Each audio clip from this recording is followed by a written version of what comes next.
Good evening, I'm Sophia Wenslow with your headlines at 11 o'clock. Rishi Sunak has addressed the Conservative Party conference for the last time as party leader.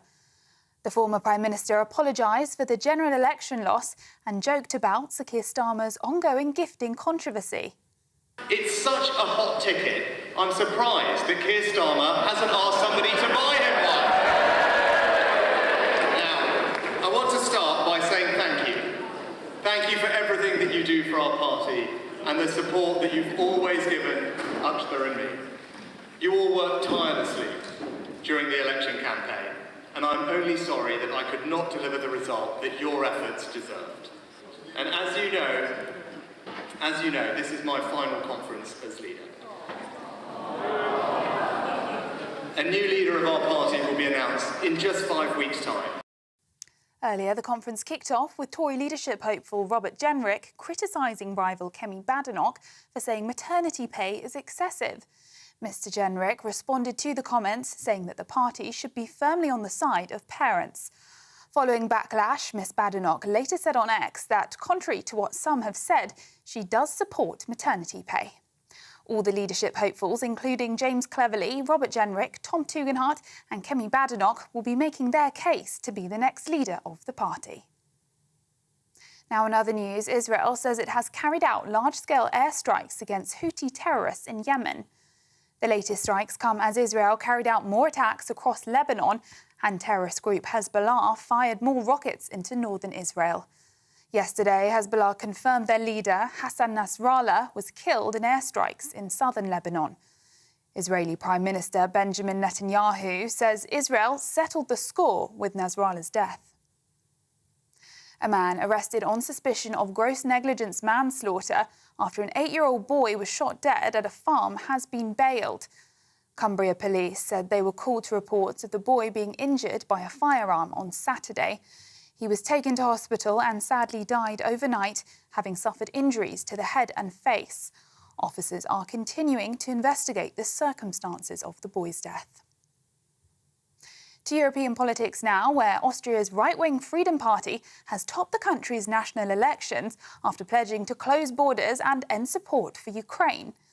The party, led by Herbert Kickl, has gained the support of 29.1% of electors, according to projections. It's led to celebration from right-wing parties across Europe, with France's Marine Le Pen and Germany's Björn Höcke both taking to X to show their support. Those are the latest GB News headlines. Now it's time for Headliners. For the very latest GB News direct to your smartphone, sign up to News Alerts by scanning the QR code or go to gbnews.com/alerts.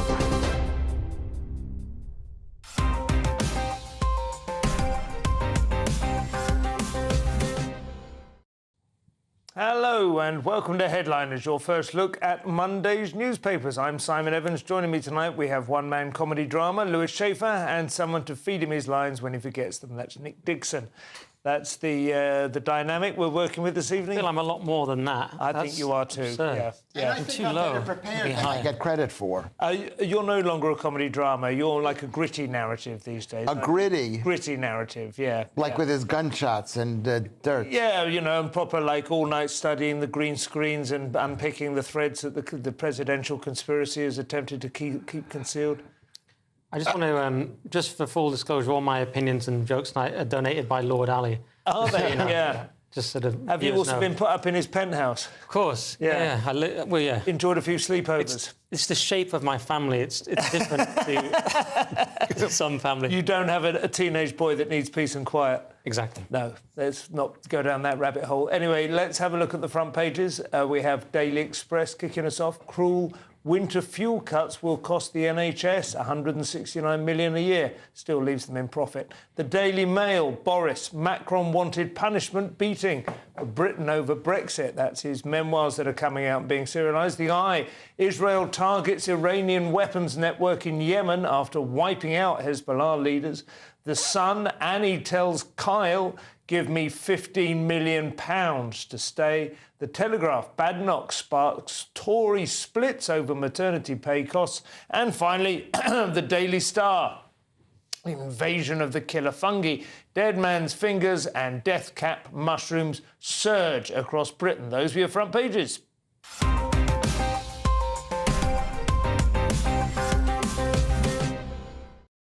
So very little consensus as to the lead story there. Let's have a closer look at a few of those front pages. We'll start with Monday's Times. Yes. Monday's Times, good news, good news.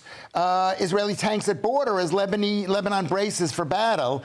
And this is it's a typical story about how the Israelis, the Jews there, are about to invade Lebanon after they killed the leader of Hezbollah. But it's basically a lie, because Lebanon doesn't brace for battle. It's just one part of Lebanon. Yeah. And they actually mention that the Shia are like Hezbollah is a Shia group because Iran is a Shia group. Not that the Shias aren't upset at Israel, but it's just one part of it. There are still Christians who are living there who are totally against Hezbollah. I don't know why we pronounce Hezbollah the correct way. The Hezbollah, we should insult them by not knowing how to pronounce them. Okay. So there was I saw a clip actually of a Hezbollah guy wandering through the streets. Apparently he'd been beaten up, and there's a sort of sense that some of the people who've never liked the fact that Hezbollah have so much heft in the country have realised that they no longer have the protection. I don't know. Okay. I'm not an expert in the subject. I'm slightly concerned that the United States have issued a last-minute appeal for restraint, and Israel just ignoring it. But what do I know? I avoid the topic because Josh does the rota for the show. It's not worth me. In case I end up siding with Hezbollah, what if I like Palestine or Hezbollah and then it just kicks off? It's not worth it. So that's why I wanted to mention we've also got a story here about the pro-Russian so-called hard right party set to lead Austria. So the FPO is winning in Austria, and they want to remigrate large numbers of migrants and create Fortress Austria. So this is it's just interesting that all of Europe is going very much to the right. Somebody famously blamed social media for creating all these anti-immigrant far-right groups rather than the high levels of immigration. This was discussed. Yes. It reminds me of an old Norm Macdonald joke. Yeah, I blame the migrants. Is what I would say. But the funny thing is they only got 28.9% of the vote, which isn't very much, but it's still more than the next guy. Yeah. And the truth is, whenever Austria does something, you got to pay attention to it because of Hitler. But he was sort of representing Germany at that time, wasn't he? Really? Yes. Well, he was Fritzl. Still works. The strange kind of it does just map very closely. The anti-immigrant parties are also, I don't know about pro-Russian, they're pro-peace at least, aren't they? They seem to want to see some sort of calming down. No, they're not doing it because they're pro-peace. They're doing it. They're siding with the Russians because when you side with the Ukraine, you're siding with Team World, and Team World is pro-immigration. Yeah. So it's all in one. It's in one silo. I get you. Okay, the Daily Mail, Nick. What have they got? They've got Boris. Macron wanted punishment beating for Britain over Brexit, and this is from Boris's new book, Unleashed, which hilariously it's actually called. And he has some interesting points. He said we had to bluff over Brexit because we had to suggest we were happy with no deal when we weren't really. So it's his kind of Trump book. It's his Art of the Deal book. Right. And he talks about Macron saying he was happy to put his Cuban-heeled booty into Brexit Britain, and he felt he was possibly even weaponising the problem of the gangs and boats, which you wouldn't put it past Macron, would you? The even more shocking bit to me was that Cameron apparently warned Boris that if he went to the Leave side, he would F him up forever. It's kind of like an Etonian threat from Cameron. Yeah, it's just, like you don't a bit expect of a gangster, a bit gangster. And Boris then, being Boris, just went, well, I definitely have to go leave, just to show him he's not the boss of me. That's basically what happened. Well, we don't know if that's the truth. Well, according to Boris, Unleashed. Do we know it's the truth? Well, it's coming from Boris. If you say Boris Johnson would lie, Lewis. He's unleashed. What part of Unleashed do you not understand? Yeah, he's lying. Maybe he's not lying, but you can see it. You can see Macron. He's a typical Team World leftist. I know he's on the middle party and he's saying he's middle, but he's in favor. And the truth is that he thinks he's so much smarter than everybody else.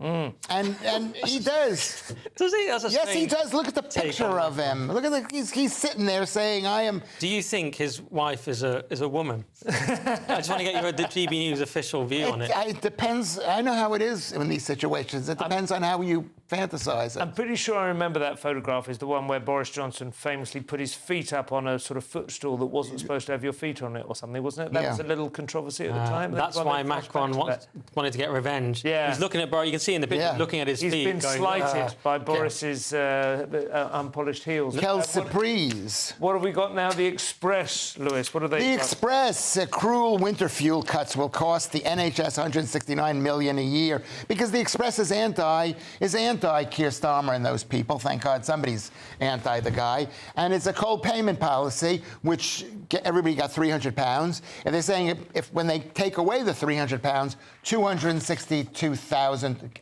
an estimate, whatever it is, a guess, older people will need medical attention, which will cost £169 million a year. Have I explained the story well enough? It seems to be slightly arbitrary, but what do you think, Nick? Is it a calculation they built in? It's a calculation, which is what they were lacking. It comes from the End Fuel Poverty Coalition, and it's much like lockdown. They didn't do a cost-benefit analysis. Aside from the cruelty and the bad politics, if you make a load of old people ill, it ends up costing the NHS a lot of money. So it's very questionable on that ground. I mean, most leaders wait a bit longer to have their poll tax or Iraq war moment, but Starmer's just gone straight in. Get it out of the way early. Yeah.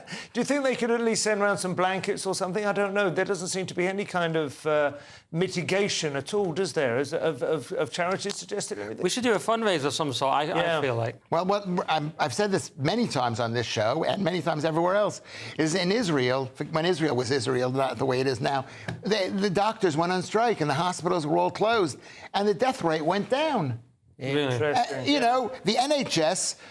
Because they all ate meat. I'm going to the NHS tomorrow, but you got to be careful when you go in there. You got to hold your nose and hope you don't die. Finally, we have time for the Daily Star, Nick, very quickly. Yeah, it's invasion of the killer fungi. So Lewis was pronouncing it fungi before the show, which is not the pronunciation. What is fungi, I would accept, not whatever you said.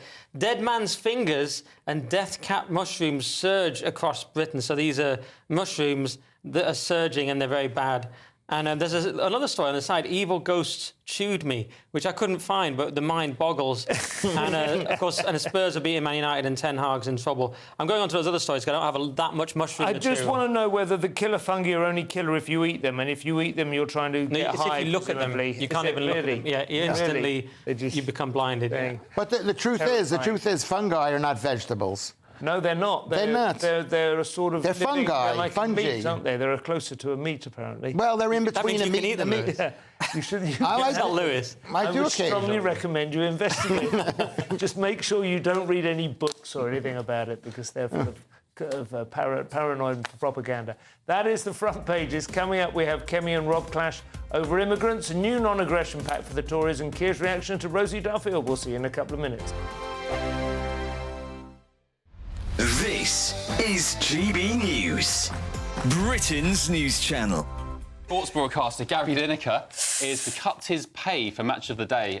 So he's in talks with the Beeb over a multi-year deal for Match of the Day after volunteering to take a pay cut. Yeah, so he's volunteering £350,000 to knock off his salary. So he'll just be taking home a comfortable £1 million. So, you know, maybe he'll need some clothes donations as well. But you can't really argue with that, can you? I'm sure that money will be spent better elsewhere. It's still a massive salary, isn't it? It is still a massive salary. I think the thing with things like this is that I don't know how much of appeal, and, you know, I'm not the biggest football fan in the world, but, you know, how much of an appeal does Gary Lineker have? And when you think of the BBC, where it's not really out to make profit, I really feel like jobs like that should go to young upstarts, young presenters, getting in new talent, rather than paying the old talent £1 million. Yeah, I reckon, Esther, if you ask Match of the Day viewers, do you tune in to see Gary Lineker or do you tune in to watch the football highlights? They tune in to watch the football highlights. watch the football highlights and fall asleep on the sofa. Yeah. They don't care about Gary Lineker and all of his cronies and all of his mates. He gets the same people in again and again. Look, I think, talking about optics, because we're talking about optics today, aren't we, about the clothes and everything. Gary Lineker, the optics, what a hero. That's what he's doing. He's making himself look good by giving back in his way. I mean, absolutely, we want new talent. I would much rather have more voices and different people on Match of the Day. I watch it occasionally with my family. I wouldn't tune in myself that much. I can never But they have the same people all the time. Yeah. To be fair, the plot twist here is that was it Jermaine Jenas? Was that his name? Last time we were here. Was kind of like set to take over, or that was the rumour. But now obviously that's not going to happen. So it might have been that Gary was out the door, and they've actually said, "Oh, actually, stay a bit longer." GB News, the People's Channel. The king of breakfast TV is back. That's right. Britain's favourite TV host, Eamon Holmes, returns to Britain's hottest breakfast programme. Breakfast every day from 6 a.m. Only on GB News, Britain's news channel. If you want your news to be straight talking, this is a nightmare for the Conservatives again. Down to earth. It's not just Nottingham where this is happening, is it? And most importantly, honest. Hard-working, middle-class taxpayers, they'll get their book thrown at them. Then catch me, Martin Daubney, Monday to Friday, 3 till 6 p.m. on GB News, Britain's news channel. This is Britain's Newsroom, where your voice matters. It's just astonishing. With expert analysis and honest opinion, we don't just keep you informed. We bring you unique perspectives you won't see anywhere else. Can't argue with any of that. When the news happens, it happens here. On Britain's Newsroom, weekdays from 9:30 a.m. Only on GB News.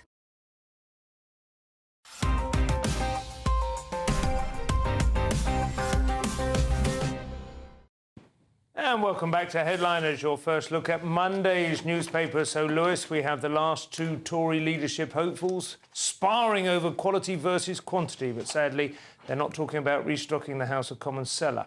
Oh, yeah. Well, this is if I care. As if anybody cares out there. As Badenoch and Jenrick clash over immigration policy, we should have a Tory leader if it meant something, and they should be arguing about more important things than this. Is Mrs. Badenoch, who is, she's the something of the something. She's a Tory, and she wants to be Tory leader. And she said it's important who comes to the country if they share the same values as we do, which was basically a dig at certain people who hate us and want us dead and want their own courts and all that other stuff. I shouldn't have even said that.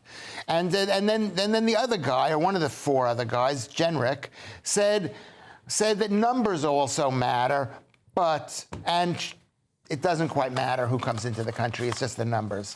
And the truth is... So he just says we should get the numbers down and not kind of give people a free pass as long as they are... Yeah. Because he is a Tory, and he has to wake up every day knowing that his party is the Lib Dems of the 21st century. Are we in the 21st century? Yes. That the Tories are dead.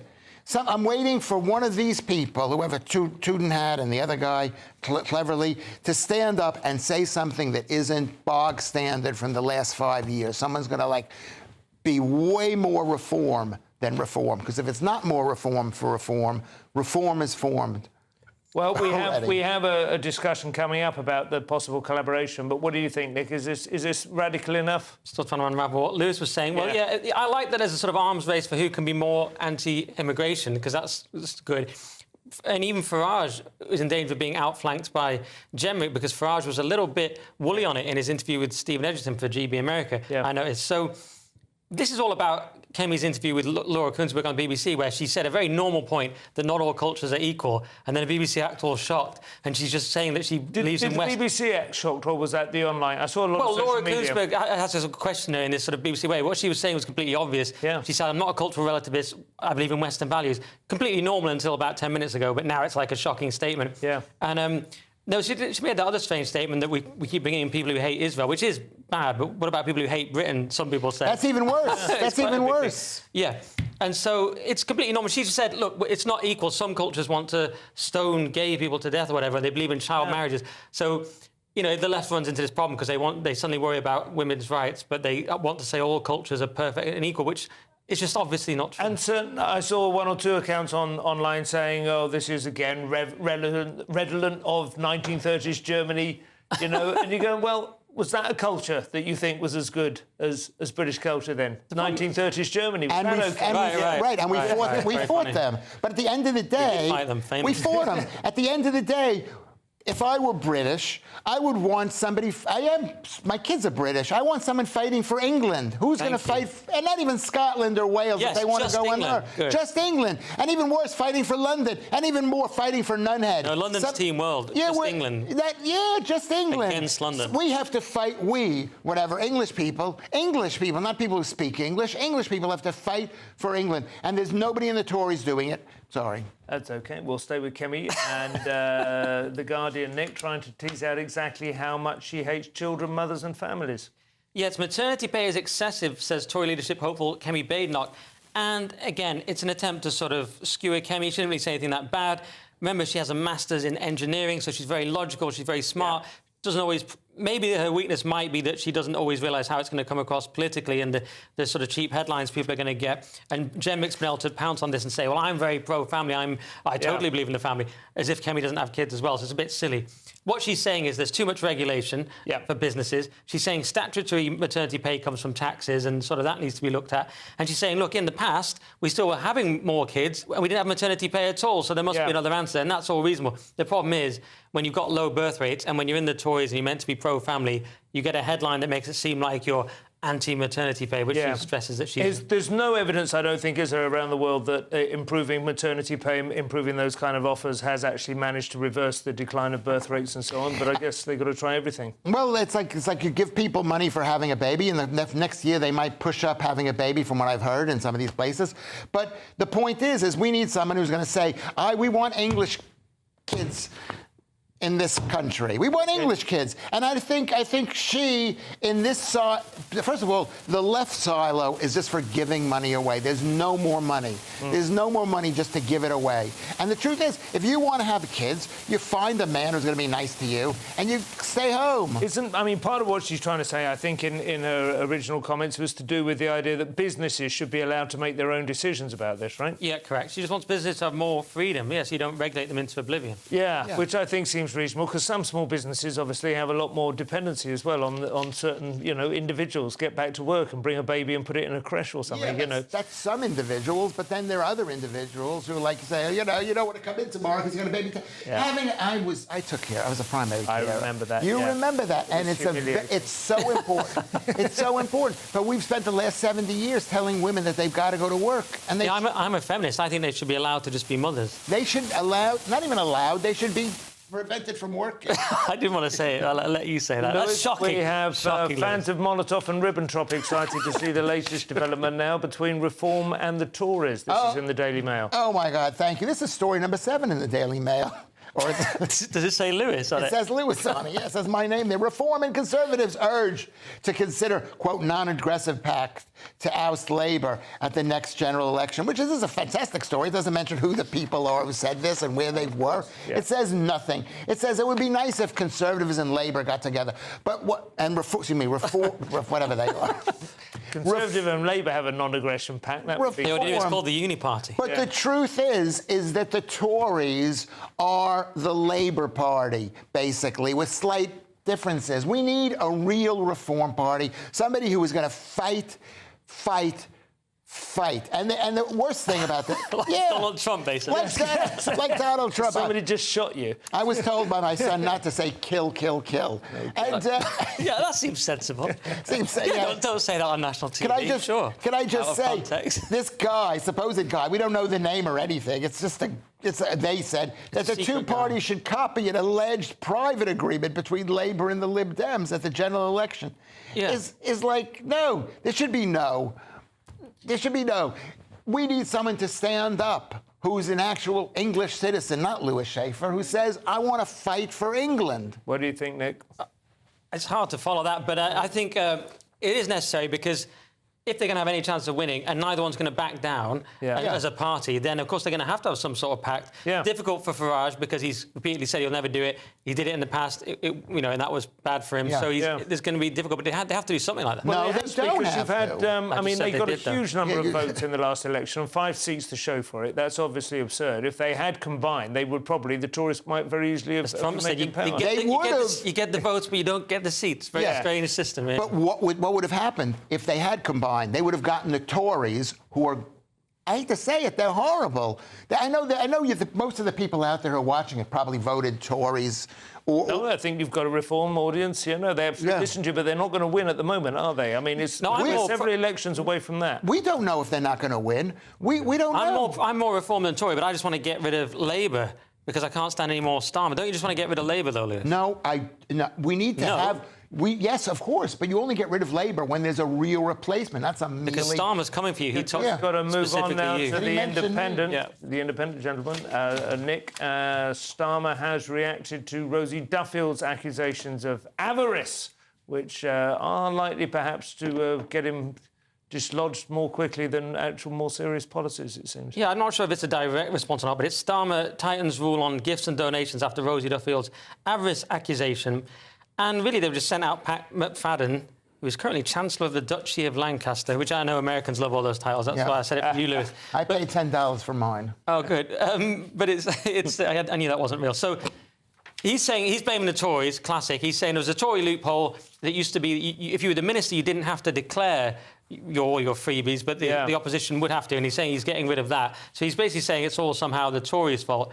And it's not particularly convincing, and it's not going to do anything to dispel this idea that they're a bunch of freeloading, corrupt, dodgy people now. And did you see, I mean, not that I would normally watch it, but I think clips of it have been replayed on this channel of a podcast that's called Electoral Dysfunction, which Kay Burley and Beth Rigby, and they discuss, and she was talking about how brittle he had seemed, how infuriated when challenged on He was almost angry, she said. Yeah, that's when I compared him to Patrick Bateman from American Psycho. I said he's sort of got this facade, there's this monster within that comes out. This is causing him much more damage, it seems to me, than the actual accusations. His failure, his inability to recognise that it's at least... jarring. To acknowledge any fault or to consult his party about it, to show any kind of remorse. That's what bothered Rosie Duffield as well. Absolutely. Lewis, a mildly enraging analysis now of the iniquity behind the free education received by the Scottish University. Yes, and this was explained to me by my son, who actually had to pay to go to school. Not by me, but he's going to have to pay for it later. And this is story number 9 in the Telegraph. It says, Lewis, how English graduates pick up the £900 tab for Scotland's free tuition. And it was explained to me, I'm not from this country, you have to remember, but my kids went to university here. And they basically, Scotland has got enough money in their bank to pay for their kids to go to their university for free. They don't. No, we pay for it. That's the point. Can I get to my point? Go ahead.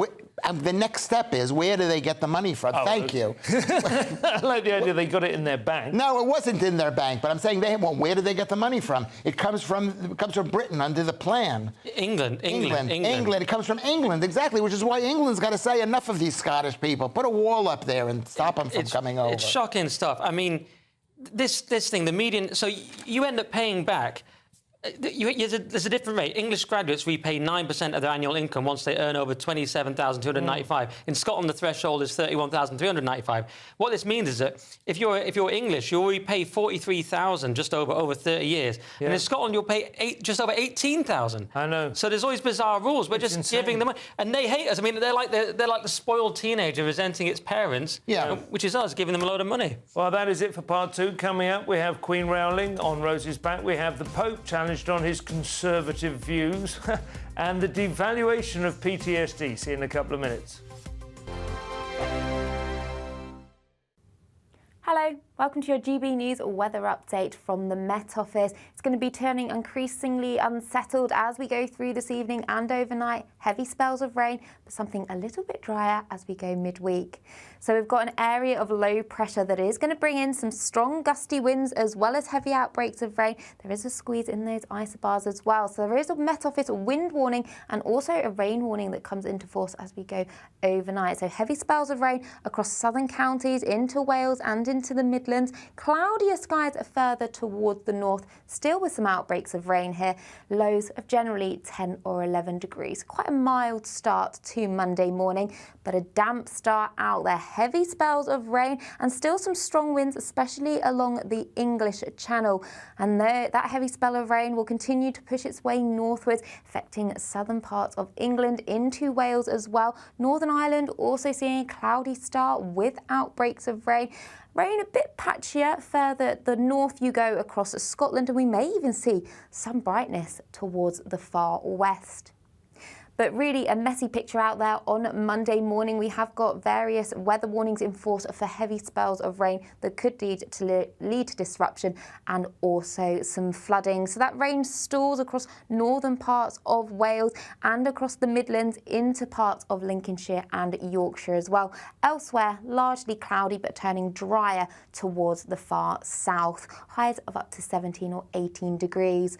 That low pressure system then moves its way eastwards. We'll still get a keen breeze down the northeast coast with showery outbreaks of rain here, but further the west you go, it should be largely a drier day with some sunny spells in store, and that sets the theme through Wednesday and Thursday, largely drier with some spells of sunshine, highs of up to 18 degrees. Good afternoon, Britain. Your lunchtime update on the stories that matter across the UK. From breaking news and insightful analysis, inspiring stories and lively debates. You're comparing yourself to a former Prime Minister. Which is it? Stay informed, stay updated, stay entertained. I just don't know how anyone would not want to be there. Every weekday from midday. We are Good Afternoon Britain, only on GB News. Britain's news channel. Welcome to State of the Nation, daily plunge into the stories shaping our country. I'm Jacob Rees-Mogg, and Monday to Thursday we bring you the insights, the facts, the truth about how our country is being governed. Because what happens in Downing Street matters down your street. Tune in to State of the Nation every Monday to Thursday, 8 to 9 o'clock. Only on GB News, the People's Channel, Britain's news channel.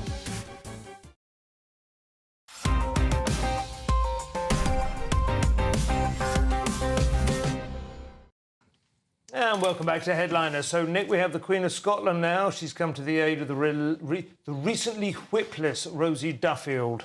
Yes, indeed. J.K. Rowling furiously hits back at Labour MP over attack on Rosie Duffield. This was Nadia Whittome, who had a pop at Rosie. She said, no matter your views on her stated reasons for quitting, Rosie Duffield has made a political career out of dehumanising one of the most marginalised groups in society.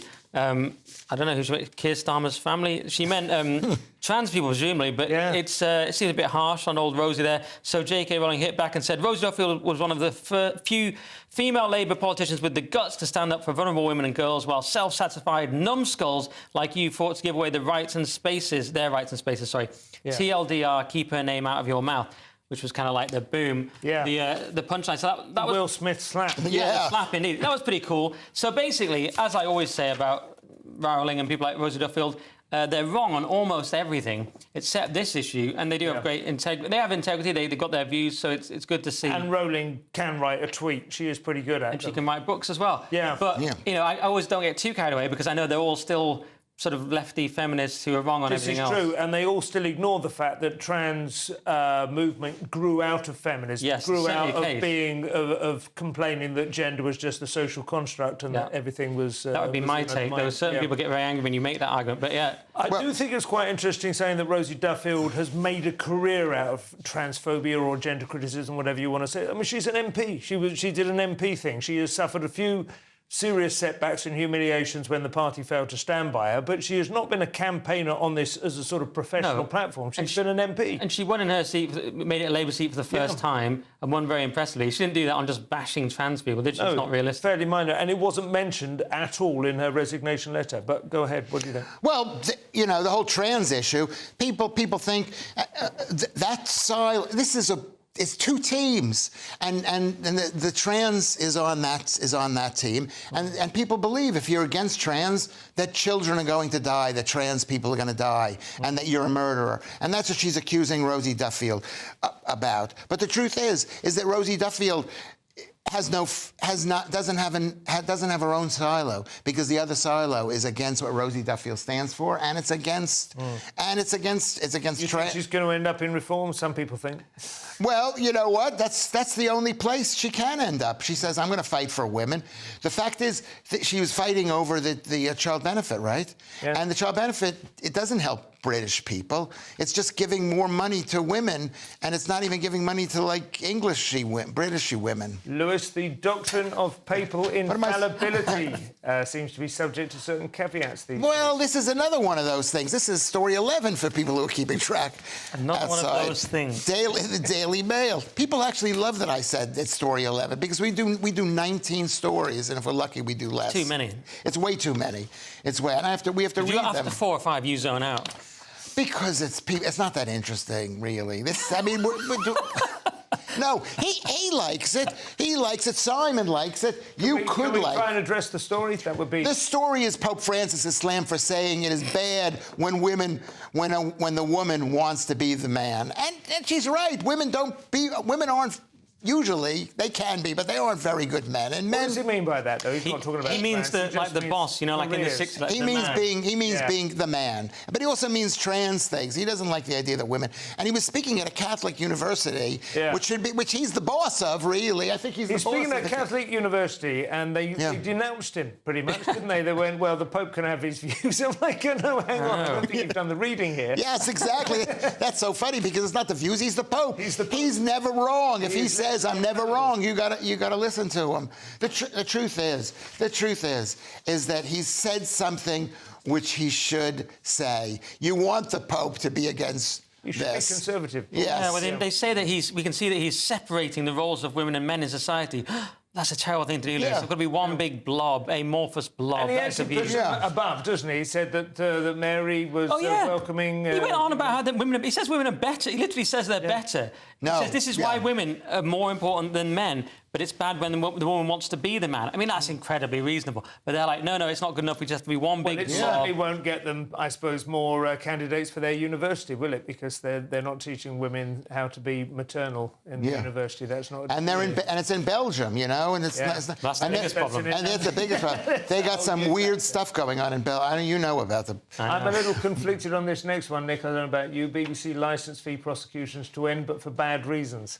Yeah, well, that's you saying that, of course. I'm a feminist, but it's Labour to end BBC licence fee prosecutions in the name of women.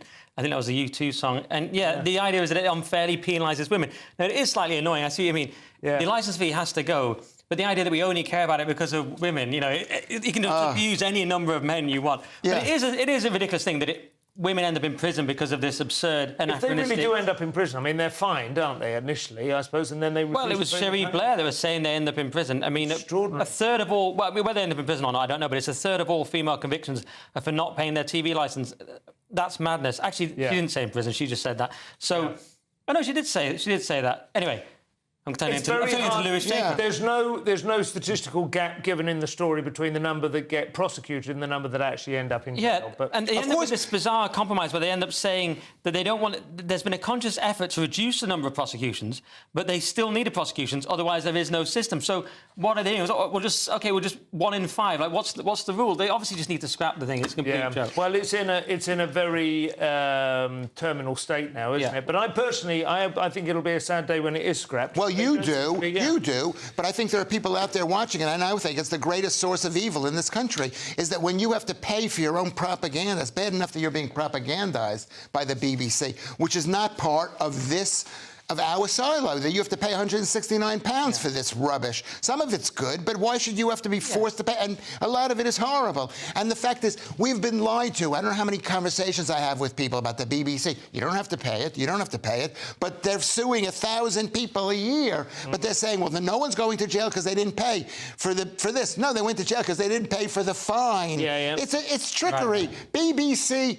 Give me a job, please, and I'll stop saying bad things about you. And if they weren't just pumping out woke propaganda, you look at those clips of I only watch the clips, but these BBC dramas, they're just awful ideological garbage, and it's slow-paced, low-IQ rubbish. If they were doing some good work, well, maybe there's some good work. And on the other hand, Netflix is also rubbish. That's true. Everywhere is also rubbish. No, we don't have to pay. The BBC, no, you don't have to, of course, but it's not going to alleviate the gut. And there is some good stuff that comes. It's been 60% of the licence fee. That's the problem. You can't just go to people's houses and say you pay for our rubbish drama about a trans person and how great they are on doctors in England. The wonderful Mary Harrington to wrap up this section. I think probably, this is in the Telegraph, another valid psychological diagnosis has been hijacked by the worried well. Yes, and this is story number...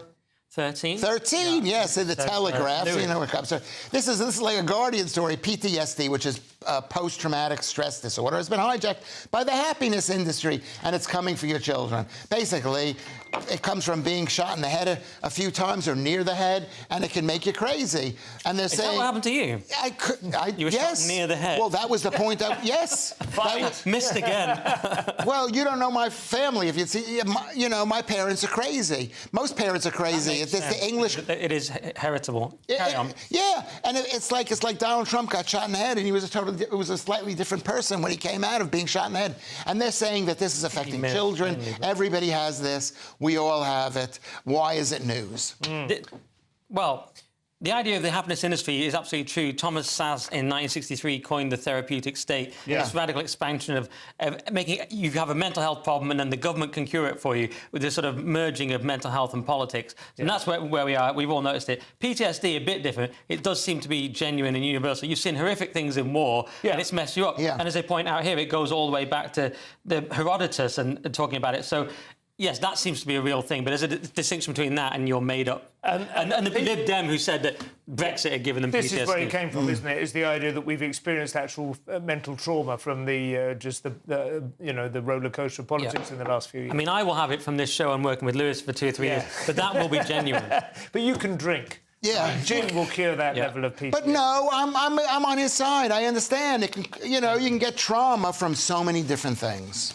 I think it's quite interesting. A very good book called Tribe by Sebastian Junger, in which he posits that a lot of what's called PTSD is not people who have been exposed to horror, but people who miss the degree of camaraderie that they experienced when they were in war, when they were out on patrol and they knew that they had their colleagues' backs and vice versa, and everyone counted and was in a unit, and then they come home and they're atomized in a modern society, and that's what sends them crazy. Yeah, the absence of and also apparently people just not doing their job and everything being vague and rubbish. In those books I've read, people going back from war, nothing works. No one's doing what they said they'd do. Exactly. Nick, we'll finish up with this one in this section. Mother Jones, editor-in-chief, makes a very unmotherly criticism of kindly flight attendant. Yeah, this is awful. Progressive magazine editor is mocked for making very petty criticism of hard-working flight attendant. Mother and Jones, as you say, editor-in-chief Clara Jeffrey. And this is some progressive magazine thing. And the plane landed and the flight attendants wished everyone a blessed night. Which obviously just a nice thing to do, but she found this terrible. She said replacement words such as great or fantastic would have worked just as well. Yeah. And she said this ain't she claims someone next to her said this ain't Montgomery, sweetie, meaning Alabama. It's not a racist. Yeah, when it's some racist Christian backward place. So it was absolutely disgusting and insane. But that's what these people are like. Left-wing people are not nice, and they all steal. And they all steal. It's been blown up out of proportion into a news story, but it is kind of typical of the way that their minds work. It's a little snapshot into the. They are horrible people. I never realized it.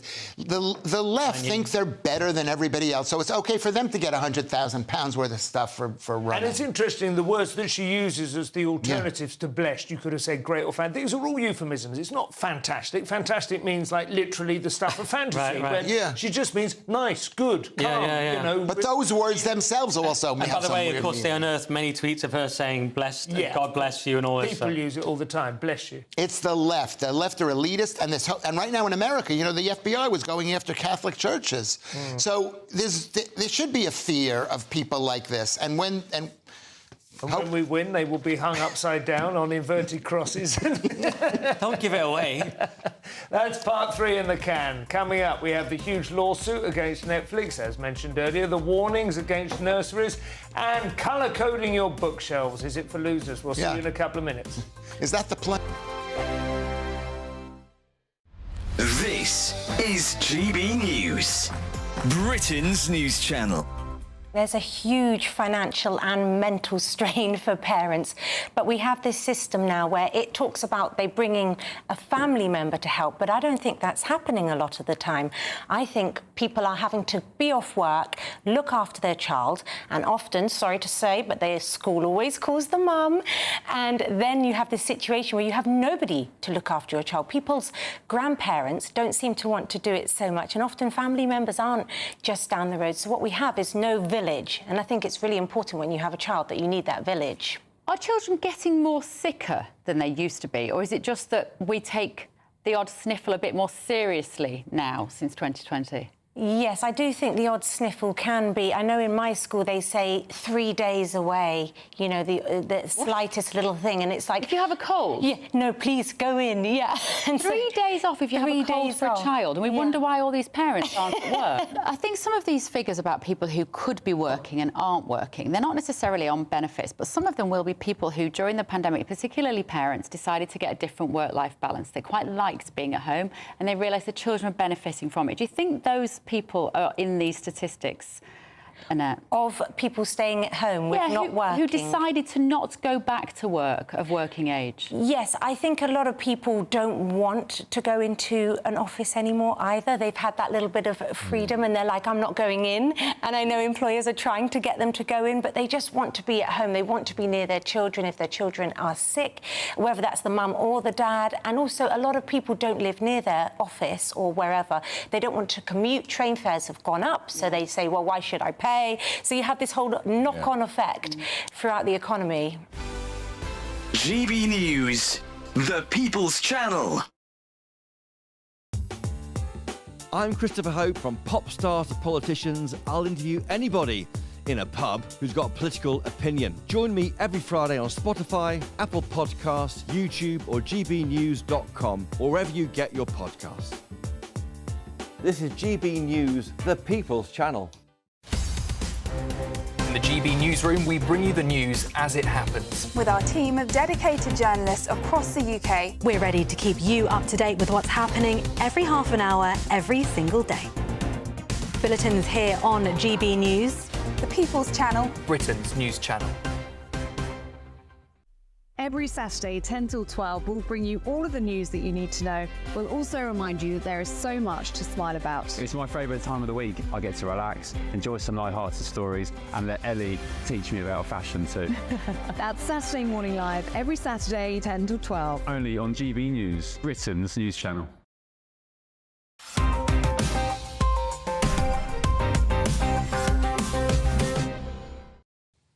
And welcome back to the final section of Headliners tonight. We have chilling news in the Mail, Lewis, for anyone who was hoping to flog a made-up or wildly exaggerated story about emotional trauma to Netflix. Yes, that you could say that. This is story number 15, Daily Mail, Lewis. Baby reindeer. You know, remember on Netflix, real-life Martha gets green light to sue Netflix for libel after judge gives key ruling. So she's suing this, and this is that woman. Her name is Fiona Harvey, and no one knew who she was until this guy wrote a really brilliant, which I saw. Did you see that? No. Did you see that? I haven't seen it. Haven't seen it. I thought it was brilliant. Okay. But it started by him saying this is a true story. And in fact, he'd made it up. No, it was pretty much true, but there was some exaggeration. It had to be true enough that she can sue, I guess. It had to be. So she went to court and said, I'm suing for $170 million. It starts by saying it's a true story, and that's what the judge was going off. Yeah. It starts by saying this is true. Then so does Fargo, and that's not a true story. So. No. Yeah. And even when they say this is not a true story, it could be a true story. But she has the right to sue because her feelings were hurt. Well, because she was never convicted or adjudicated to be a stalker, right? And there's a line between sort of free expression and slander, isn't there? I mean, there was a woman who did an Edinburgh show basically just libeling her ex, and that he did sue her. And, you know, there is a line where it's just you saying horrible things about someone. But the other side of it, I was doing Britain's Got Talent, and they said to me, this joke about your ex-girlfriend, is that your real ex-girlfriend? I'm like, if you can't do an ex-girlfriend joke, then stand-up comedy's over. So there must be a line. But I've always said that's the difficult thing about getting married as a stand-up, because then if you say my wife, we know who you're talking about. Whereas if you say my girlfriend, it feels like it could be more general, vague. But if you have a wife and you say my girlfriend, then you're in trouble as well. That's a whole other problem. Nursery news now in the Times, Nick, and there is no place like home for the under ones, according to a guru.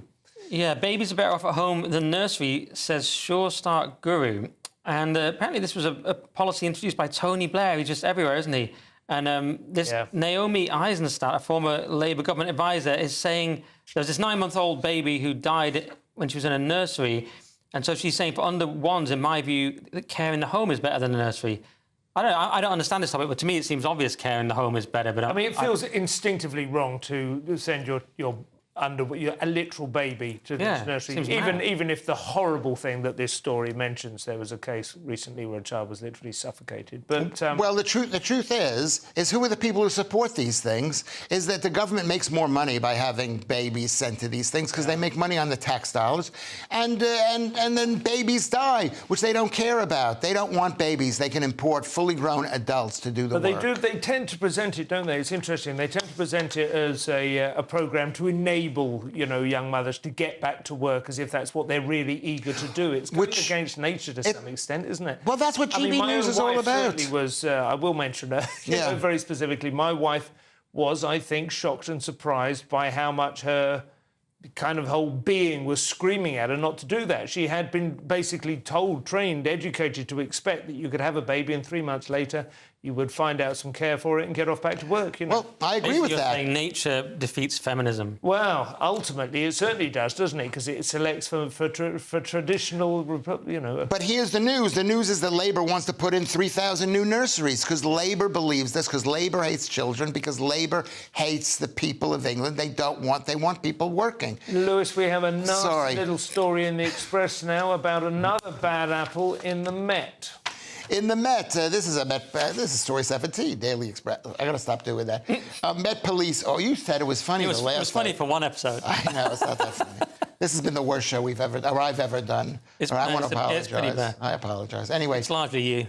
It's probably me. It's me. I was having a really good night the last time, and tonight's not that. Anyway, Met police officer who spanked teen girl numerous times, sacked, but faces no prosecution. So they're a bit upset. This is taking place up there somewhere in the Northwest. There's always that bad stuff going on up there. Okay. But this is barely a teen because she was 12 to 13 years old, and there was a sexual element to him. It doesn't really say how it got involved. He was sacked, but he was not. He was not fired. Prosecuted. Not prosecuted. He should have been. He was fired. He should have been prosecuted. But you could fire somebody for breaking a rule of the company, even though that's not against the law, right? We will finally get on to something of substance now, Nick, and the rights and wrongs of furnishing your room with books. This will be our final story. This seems take your time. Designed to make me angry, this one. Yeah. Are your bookshelves really just wallpaper? Survey suggests many people only use books just to boost the look of a room. And obviously, you know me, I've got an MA in literature. It's my whole life. Yeah. So this makes me furious because I've read every book, and obviously I look down on people who haven't. But especially if they use it as decoration. They're saying 9% pick covers because they'll complement the aesthetic of their homes, 31% admit making literary choices designed to project their personality to visitors, that personality being vapid, apparently. And Generation X admit they just do them they have books for a decorative look. So it's all pretty gross. And you should have books because that you read them, they should be by people like Dostoevsky. It felt to me like this was possibly a slightly mean-spirited and punitive attack on Liz Truss, who was photographed. She did one of those Zoom calls and you have the bookshelf. It's totally that. And her books were colour-coded. So there's no suggestion that she bought them because they had red covers. It's just that the ones that had red covers were all together, and then do you see what I mean? Well, that thing. I think Liz Truss she likes order and she likes routine things, so maybe she just ordered them like that. And I think I'm not quite as against that as I am. I do think it's like to buy books that just look impressive to go on your shelf and you have no intention of reading. That is obviously just hypocrisy. But once you've bought a book you like, I think you're entitled to kind of arrange it on your shelf how you want. I think you are, but I think there might be some purpose to it. I don't know. I think there's some purpose to arranging it by color. It's like when the designer reads the book and puts a cover on the book and chooses a color, it's a kind of a review. And the problem is the people who haven't read them are just doing it for show. Well, that is certainly true. The show is nearly over. Right. Let's take another quick look at Monday's front pages. The Daily Express: cruel winter fuel cuts will cost the NHS 169 million a year. The Daily Mail: Boris: Macron wanted punishment beating for Britain over Brexit. The Eye: Israel targets Iranian weapons network in Yemen after wiping out Hezbollah leaders. The Sun: Annie tells Kyle, give me a £15 million to stay. The Telegraph: Badenoch sparks Tory splits over maternity pay costs. And finally, the Daily Star: invasion of the killer fungi. So those were your front pages. That's all we have time for. Thank you to my guests Lewis Schaefer and Nick Dixon. I'll be back tomorrow at 11 p.m. with Kerry Marks and Leo Kearse. If you've been watching at 5 a.m, stay tuned for breakfast. Otherwise, thank you and have a blessed good night. I was hoping you... That warm feeling inside from Boxed Boilers, sponsors of weather on GB News. Welcome to your GB News weather update from the Met Office. It's going to be turning increasingly unsettled as we go through this evening and overnight. Heavy spells of rain, but something a little bit drier as we go midweek. So we've got an area of low pressure that is going to bring in some strong gusty winds as well as heavy outbreaks of rain. There is a squeeze in those isobars as well. So there is a Met Office wind warning and also a rain warning that comes into force as we go overnight. So heavy spells of rain across southern counties, into Wales and into the Midlands. Cloudier skies further towards the north, still with some outbreaks of rain here. Lows of generally 10 or 11 degrees. Quite a mild start to Monday morning, but a damp start out there. Heavy spells of rain and still some strong winds, especially along the English Channel. And that heavy spell of rain will continue to push its way northwards, affecting southern parts of England into Wales as well. Northern Ireland also seeing a cloudy start with outbreaks of rain. Rain a bit patchier further the north you go across Scotland, and we may even see some brightness towards the far west. But really a messy picture out there on Monday morning. We have got various weather warnings in force for heavy spells of rain that could lead to disruption and also some flooding. So that rain stalls across northern parts of Wales and across the Midlands into parts of Lincolnshire and Yorkshire as well. Elsewhere, largely cloudy but turning drier towards the far south. Highs of up to 17 or 18 degrees.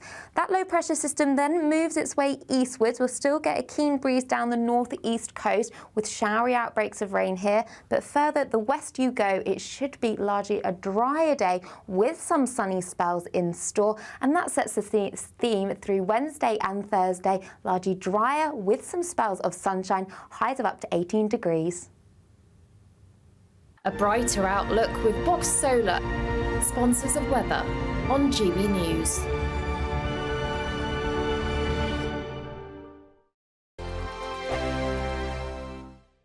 Luck.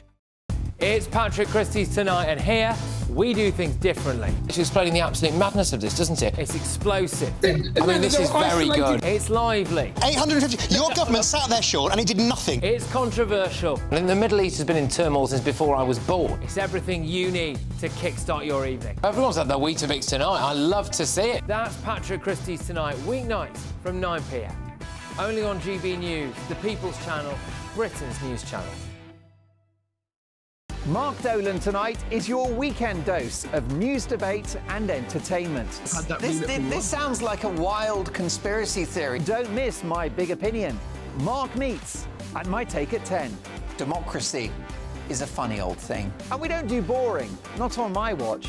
I just won't have it. Let's go and get another glass of that bubbly. You've earned it. That's Mark Dolan Tonight, Saturday and Sunday, 9 to 11, only on GB News, the People's Channel, Britain's news channel.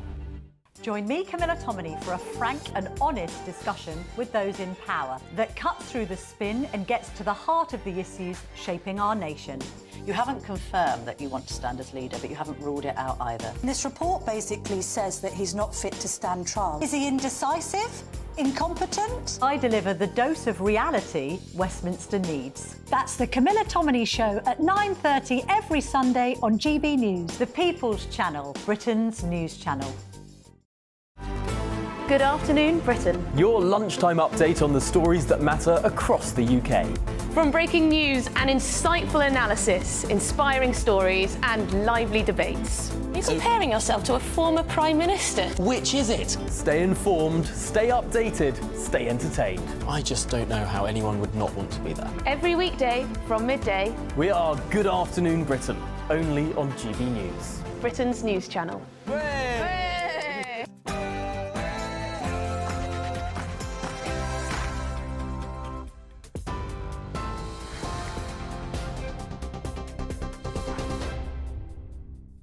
Good evening, it's 7 o'clock. I'm Sophia Wensler with your headlines. Rishi Sunak has addressed the Conservative Party conference in Birmingham for the last time as party leader. The former Prime Minister apologised for the general election loss and joked about Sir Keir Starmer's ongoing gifting controversy. It's such a hot ticket, I'm surprised that Keir Starmer hasn't asked someone